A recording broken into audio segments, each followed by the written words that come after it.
falei pro governador hoje. Vamos lá. O que você falou pro governador hoje? Aquele fera da puta ali. Não. Isso daí é uma fotografia, daqui a pouco bate. O que você falou pro governador hoje? Vai bater daqui a pouco, eu não sei que hora vai. Eu vou bater. Bati um. Vai bater? Você não programou ele bater? Não, mas eu queria saber o que você falaria pro governador hoje. Eu sempre falaria? O que você falaria pro Você governador jogou hoje? lá o esqueminha pro cara, pô.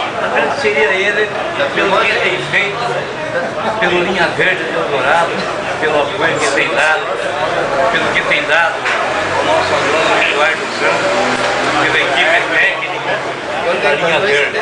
Eu meu agradecimento ao governador por isso e que continue assim, meu governador, viu?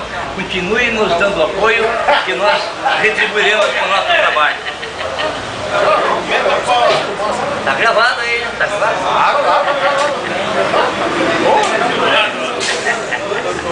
Aqui tá um esquema aqui, vamos lá, deixa eu ir lá. Quer falar alguma coisa? Não, vamos lá.